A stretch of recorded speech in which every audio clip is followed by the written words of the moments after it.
Gumagawa ng chili garlic si Mrs. Katrops.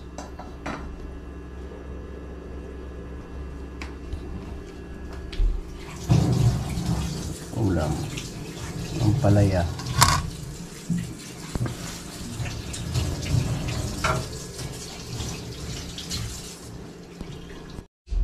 Yan. Paggawa ng chili garlic ni Mrs. Katrops.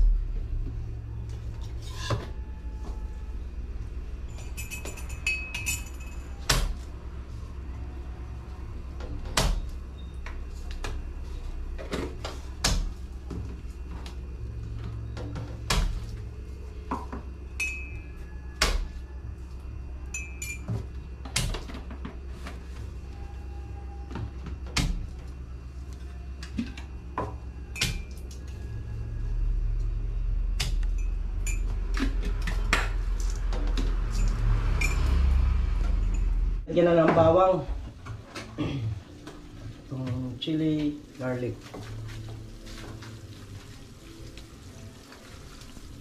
Pakukuloyin na lang ang pakukuloyin sa mantika.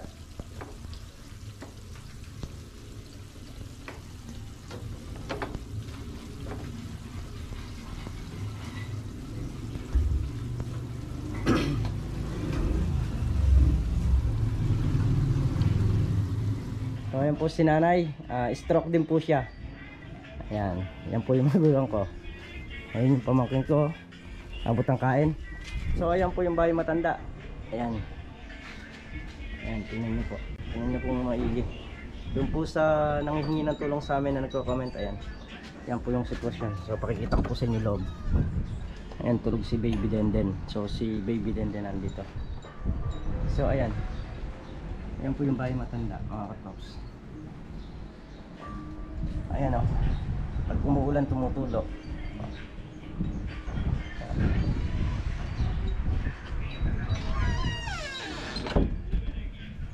Ayan. Ayan po yung bahay matanda. Tama pong nakasimento yung naka-hollow blocks. Pero hindi po ibig sabihin okay na sila. Kumbaga sa safety, naka-safety sila, hindi. Para po maliwanagan lang kayo ng gusto, kasi po ako talagang balat sa pool noon pa, yung mga nanghihingi ng tulong. Talaga pong tumutulong kami kung tutuusin doon sa abot ng aming makakaya. So ayan po ang buhay namin dito, mga katrops.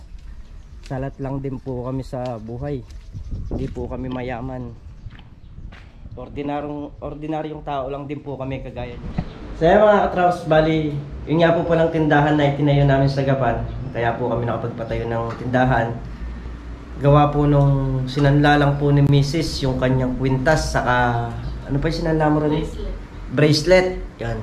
Kaya po meron kaming nakatayong tindahan sa Gapan. So yun po, pag natayo po yun, pag-iipunan pa po namin yung aming ilalaman doon. Hindi po kadagli-dagli, meron. Pag-iipunan po muna. Meron pong konting nakatabi, siguro po yun muna yung pang-uumpisa namin. So yung mga katrops, nandito na nga tayo sa bahay at lusong naman tayo sa bukid. Time check tayo, alas 10 ng umaga. So bali, bago ako lumusong sa bukid mga katrops, pupunta muna ako doon kila Kabady para ibigay ko yung pang Jollibee ng mga bata. Ayan, maraming salamat kay Tito and Tita Linda from Ontario, Canada. Maraming salamat po sa inyo.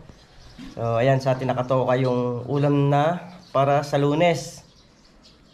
Ayan, busog-lusog na naman ang mga tropang Kabady. Sigurado yan. So ayan, papunta tayo kila Kabady para po maihatid natin yung pang Jollibee ng mga bata. Let's go! So hindi na po ako tumuloy sa bukid at gawa nung tumawag ako sa kanila. Wala naman daw trabaho ron. Bali uuwi na rin daw sila. Pauwi na rin, maya-maya lang. Kumakain lang po sila. Kaso tulog pa mga chikitin. Hindi, sa'yo ko na lang iaabot. So ito tita, ito po yung pang Jollibee ng mga bata. Ayan, 2K. Thank you tita at tito. Ayan. So mamaya, papakita ko na lang kay Miguel. Thank you po. Sige, punta kami ng So ayan, big shoutout nga po pala kay Ate Malu and kay Kuya Rodel Lacerna. Ayan. Thank you po doon sa mga appreciate nyo sa mga Pilipino na nagtatrabaho sa inyo na hindi nyo pinabayaan. Ayan, thank you po sa inyo. At siyempre kay Tito and Tita Linda. Ayan. Maraming salamat po. Ingat po kayo palagi dyan. At sana mas marami pa yung blessing na dumating sa buhay ko.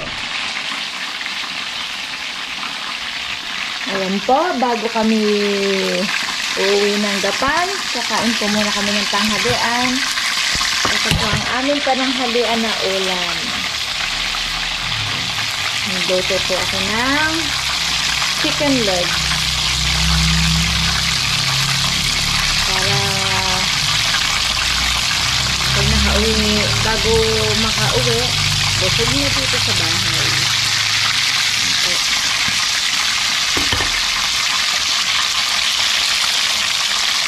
Kita po siya masyadong luto. Ito oh, dami po kaming saging galing sa likod bahay namin. Wala din po namin sa Gapan para sa panghalo-halo. Yan po, bigay po ni Kabady ng mga sitaw. Gagawin din po namin yung sa Gapan para makatagin sila ng sariwang gulay. Saka yung ginawa ko kahapon na chili oil with garlic. Ayan po siya. Para po sa aking siomay. Sa halip na bibili ko, ginawa ko na lang po siya para po kahit pa paano makatipid-tipid din. Dahil marami naman pong sili. Galing din po yan sa bukid ni Kabady.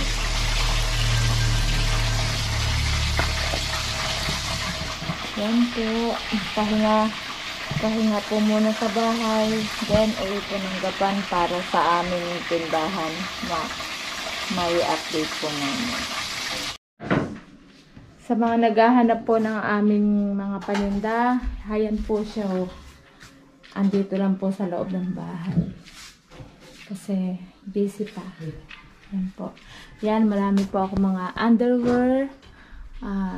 Small hanggang XL siya ang size. Yan po, meron po akong yung pa-shipping. Ayan po, punong-puno po siya. Ayan. Kumpul-kumpul siya. Kapag kasi nababawasan yan, pinapalitan ko ng panibago ulit. So, ayan po. Yan, nasa may bintahan namin nakalagay. Saka po may gusto po dito sa long sleeve ng 3K. Ayan po, meron po kami. Ganyan po siya, yung pong gustong mga magpagawa. Mag-avail. Yan po, maganda siya. Kaya po yan kay Katrops. Ayan pa po, meron pa po ako mga panindang pambata. Ayan. Pakita mo na yung So yun pa mga katraps, ayan, nakapaghain na. Kain na po tayo. Kulang po ako ng sausawan. Yung sukang may sili. Ayan. Ayan po yung aming ulam. Ay.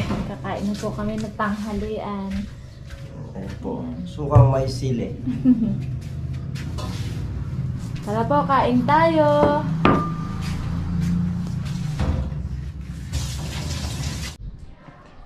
So yun mga katrops, bali papunta na tayo ng Gapan. Dadaling ko na yung welding machine. Gawa nung hindi naman tayo makakapag-welding ngayon.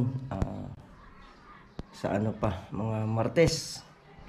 Kasi nga, unang-una may pitas bukas at kailangan din namin umuwi. Para makatulong tayo sa kanila at saka yung sa nagpabigay sa atin ng ng pambiling ulam. So, kailangan natin bukas na mission na again. Meron naman tayo mission bukas. Tayo na naman ang nakatoka sa ulam. So, let's go mga katrops.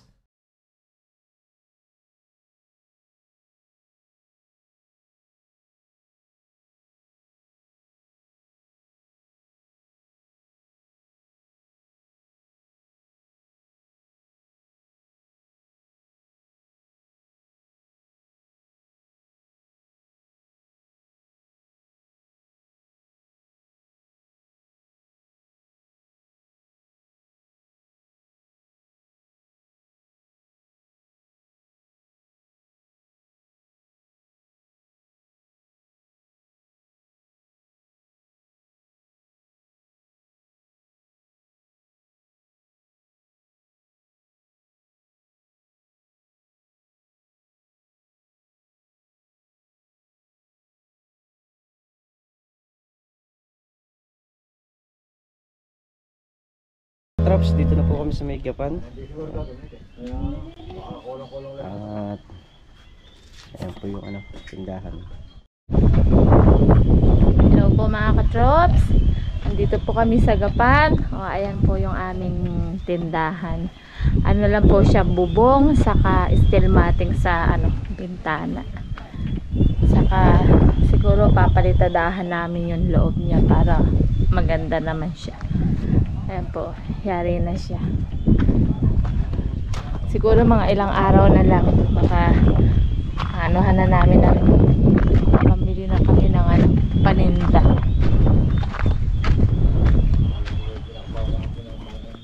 Ayan po, ito po yung likuran. Yan po, nasa may kalsada siya mismo.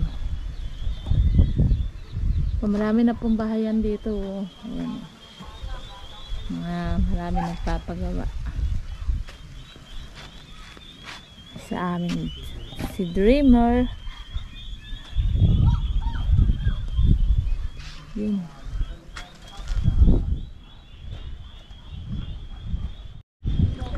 So yun na nga mga katrops, mga bubong wala pa, saka pinto, saka yung steel matting natin. Bali siguro ubos po to ng mga hanggang 5,000 yung bubong niya, yung steel matting niya, saka yung pinto. So bali yung kahoy pa niya sa taas. Tapos maglalagay pa po tayo ng bangko rito sa may harapan. Ayan, saka po pasimano nito. Yan pa po yung ating gagalawin dyan. So bali magpapa-order lang po kami ng gamit kay sa biyanan ko para po matuloy-tuloy yung gawa nito. Baka po Martes doon ko po balikan ito. Ayan, saka po yung steel matting po, yan dito ko po i-welding. Kaya po hinaram natin yung welding ni Kabady. So ayan po yan. Ayan. Diyan po natin ilalagay. Lalagyan ko po ng bakal yan, kagaya po nito, dudugtungan ko yan pataas para po may pagkakapitan yung ating steel matting. Tapusin lang po namin ito at pagka po maayos na yung tindahan, kapag umpisa na, meron pa rin po akong binabalak na isa pang itatayo naman dito sa may kabilang side. Ito naman po yung ano, baka po yung plasticware kagaya po nung sa ate ko.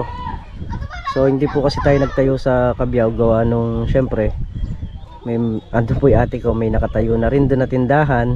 So dito naman po tayo magtatayo. Saka po dito bago-bago pa lang yung mga bahayan, kasalukuyan pa lang nagsisipagtayo at sigurado akong magkiklik kagaya ng mga timba, mga tabo, yung mga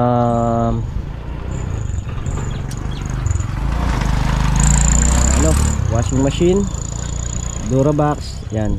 Medyo may kalakihan yung puhunan pero pag-iipunan natin at uunti-untiin natin. Ayan, kada sasahod tayo maglalaan tayo ng para dito. Para mabuo lahat, makakuha natin lahat, tayo natin lahat yung ating ano, mga tindahan. Para nung sa ganoon kahit papano, malaking tulong para sa amin o para sa kanila. Gawa nung syempre hindi naman balang araw, di ba? Hindi naman po balang araw nasa larangan tayo ng YouTube. So kailangan po hangga't nandito tayo, samantalahin na po natin yung pagkakataon. Bike muna tayo. Malakas ang hangin. Ito, meron din nagtatanim dito ng balag.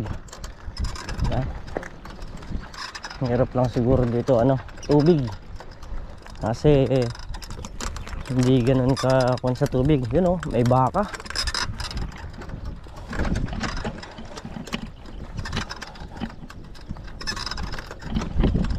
Ayan. So yung mga katrops, yung ano na yun, parang bulubundukin. Ayan yung lugar na yun oh, nakapaikot siya.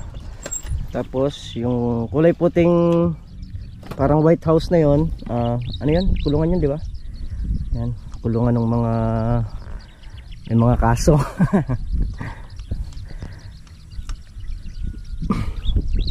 Yan, harvest na pala yung palay dito. So yan mga katrops, hanggang dito na lang po muna yung ating vlog. Muli po maraming salamat po sa inyo lahat sa walang sawang suporta nyo. At syempre sa pagmamahal sa amin. At ingat po kayo palagi sa nan po kayo naroroon. Bye bye po.